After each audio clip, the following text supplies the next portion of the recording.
saya terinspirasi dengan apa yang disampaikan Pak Menteri pada tanggal 22 Agustus 2023, waktu itu masih di Kominfo, bahwa judi online dan pinjol ilegal dianggap kakak adik, ujungnya kriminalitas. Daya rusak sosialnya tidak lagi bisa didiamkan. Sepakat Pak, sikat mafia pinjol dan judol. Mohon di awal. Sebentar Bu Rike. Pak Menteri kalau mau, ya itu nggak bisa diwakilkan. Permintaan arus bawah itu. Iya, harus bawah gitu. Pak Wamen ya dengerin. Bu Rike, silakan. Saya sebenarnya pengennya ada Pak Menteri Bu, tapi nggak apa-apa. Atau saya temenin ke belakang. Kita tidak usah berbasa-basi kayaknya karena Pak Menteri ini lagi jadi sorotan. Ya, dengan adanya ordal di kementerian yang lama. Dan saya berharap langkah cepat salah satunya adalah screening Pak di kementerian Bapak, termasuk yang terlibat pinjol or judol, karena di BUMN saja contohnya Indofarma itu terlibat pinjol, pakai uang perusahaan bayarnya. Kemudian judol, apakah ada yang terlibat di dalam judol atau kemudian dia terlibat sebagai ordal di dalam skema sindikat pinjol berkedok koperasi. Penting Pak, kasih gebrakan Pak, dan ini saya kira program 100 hari kerja. Kalau memang ada yang terlibat, langsung pecat Pak, langsung beri sanksi dan usulkan. Saya sudah mengusulkan secara terbuka sanksinya kepada ASN yang terlibat ke dalam judol adalah Undang-Undang ITE, Undang-Undang KUHP, dan Undang-Undang tentang penyelenggaraan negara yang bebas dan bersih dari korupsi, kolusi, dan nepotisme. Yang kemudian juga penting adalah ini pinjol itu servernya 22% di Indonesia, begitu. Ada kurang lebih masyarakat kita terlibat pinjol 138 triliun Bapak. Nah, penting kiranya untuk saya kira antara pinjol ilegal berkedok koperasi, lalu kemudian ada judi online di dalamnya, lalu nanti ada kaitannya dengan tindak pidana pencucian uang, lalu ada kaitannya dengan tindak perdagangan manusia, TPPO begitu.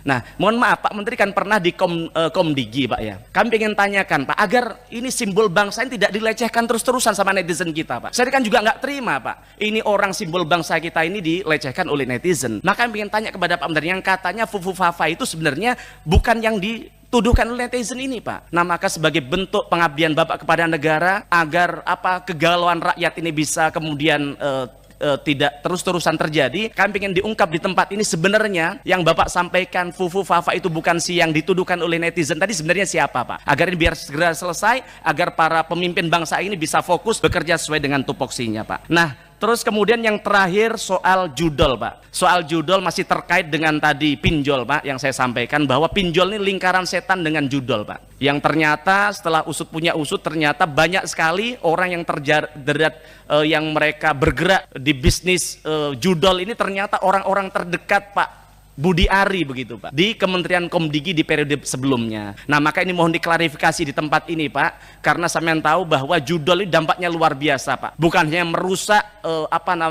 hubungan berbangsa, tapi bagaimana rakyat kita ini sekarang sudah kehilangan jiwa kemanusiaannya Pak, orang yang terjerat judol ini Pak. Yang mereka bahkan membunuh istrinya, kemudian menjual anaknya, bunuh diri dan sebagainya. Nah, maka harapan kami hal ini bisa diselesaikan untuk bagaimana mengklarifikasi itu, yang kemudian kita bisa fokus untuk bagaimana Kementerian Koperasi ke depan bisa lebih baik. Yang pertama Pak Budi Ari, saya menanggapin soal paparan Bapak di halaman 7 Pak. Jujur saya agak sedikit kaget dari anggaran dulu Pak, ketika Menteri Koperasi UMKM digabung, itu anggarannya 686 miliar saja begitu. Tapi memang waktu itu ya begitu aja, kita 5 tahun di sini melempem kayak kerupuk begitu Pak. Nah, tapi harapan kami dengan anggaran 2,1 triliun, jujur kami agak kaget. 2,1 triliun Pak, jangan di dapil kami di Jawa Timur dibelikan dawet, banjir itu provinsi kami Pak. Nah, maka harapan kami Bapak tidak main-main dan hal ini, kami minta KPI-nya apa Pak.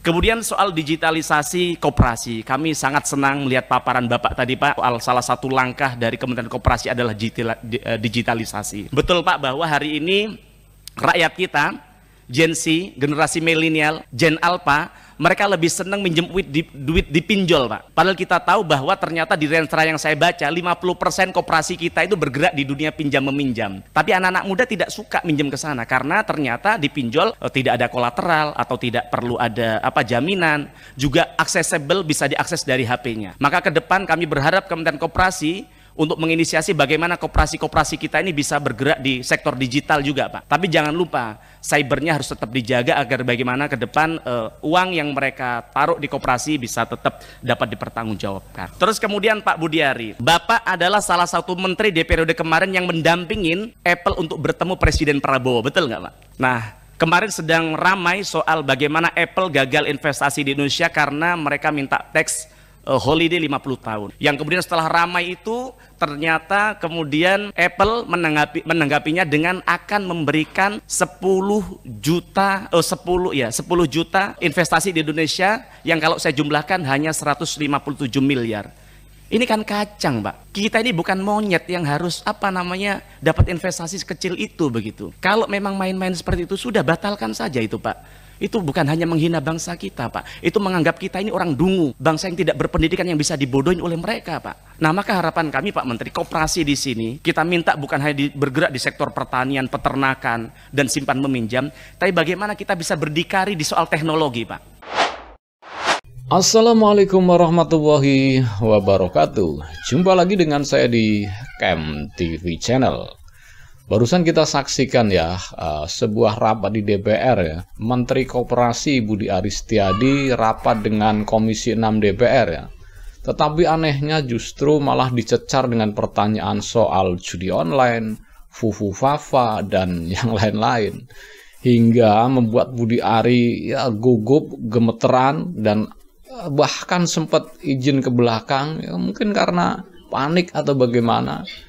Dari awal hingga akhir dicecar oleh semua anggota DPR soal judi online yang lagi marak dan mantan anak buahnya di Komdigi ya.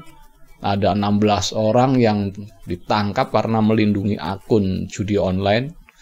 Dan ya Budi Ari nggak bisa mengelak. Dan Budi Ari di situ disuruh membuka terus terang, tetapi ya Budi Ari tetap ya mengelak, bahkan ya katanya siap untuk diperiksa. Dan soal Fufu Fafa juga ditanyakan nih oleh salah seorang anggota DPR di Komisi 6 ya. Katanya kan waktu itu Budi Ari kalau Fufu Fafa itu bukan punya wakil presiden terpilih ya. Nah, tetapi siapa? Mohon dijelaskan. Tetapi nyatanya Budi Ari juga tidak menjelaskan hal tersebut ya. Dan soal judi online-nya lagi marak ini memang benar-benar sedang menjadi sorotan oleh masyarakat Indonesia, sorotan oleh para politisi, dan ya sorotan juga mungkin kepada penegak hukum di Indonesia ya. Bahwa Budi Ari ya memang ya wajib dimintai keterangan. Kalau menurut saya sih wajib dimintai keterangan. Masalahnya mantan anak buahnya tersangkut tertangkap tangan melindungi akun-akun judi online ya. Bahkan omsetnya sampai setiap hari itu 8,5 miliar karena 1000 akun. Satu akunnya katanya 8,5 juta.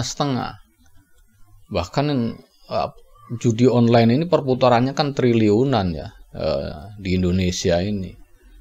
Meskipun servernya banyak di luar, tetapi kan yang masyarakat Indonesia yang terdampak atau menjadi sasaran judi online ini banyak sekali.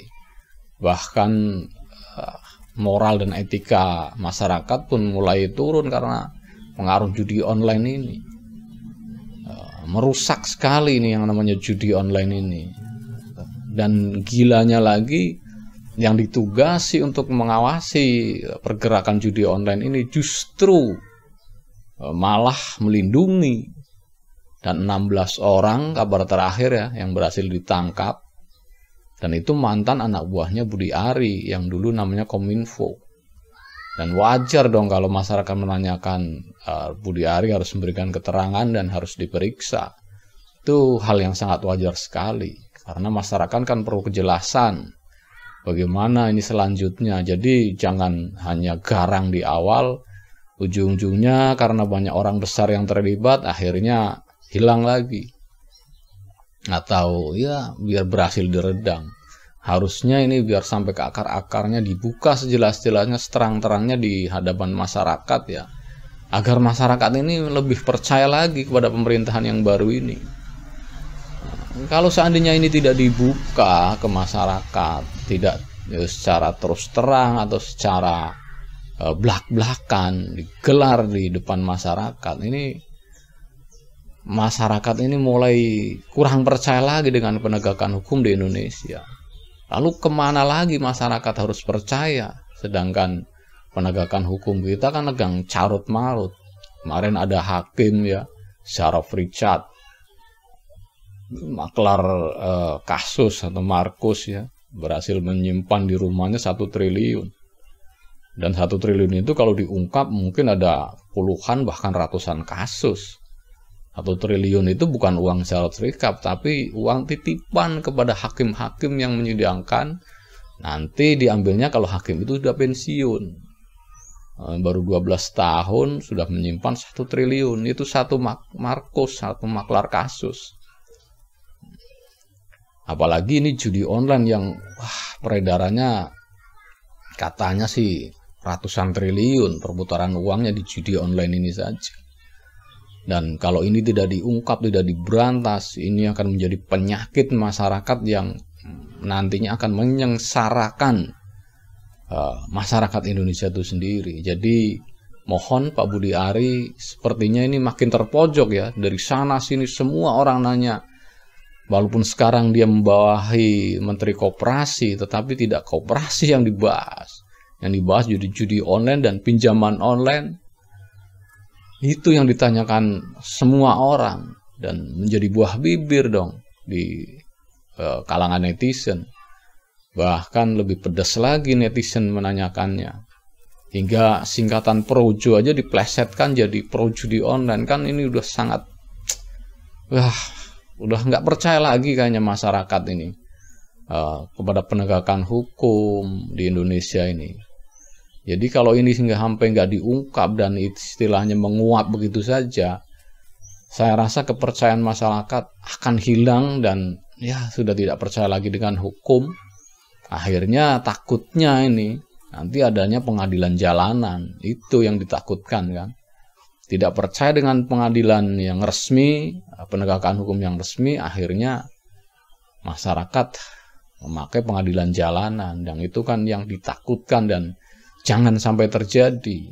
Nanti akan kacau balau negara kita kalau sampai itu terjadi. Dan kami harap juga pemerintah menjaga kepercayaan masyarakat dengan mengungkap kasus-kasus ya, seperti judi online, terus maklar kasus di Kejaksaan Agung, harus diungkap dan harus sampai tuntas. Jadi kepercayaan masyarakat kepada pemerintah ini hidup lagi gitu loh. Oke, mungkin cukup sekian dulu ya reaction video dari saya. Dan bagi Anda yang ingin berkomentar, silahkan tulis komentar Anda di kolom komentar. Dan bagi Anda yang belum subscribe, silahkan subscribe supaya dapat bonus tontonan video terbaru setiap harinya dari Kem TV Channel. Wassalamualaikum warahmatullahi wabarakatuh. Salam waras.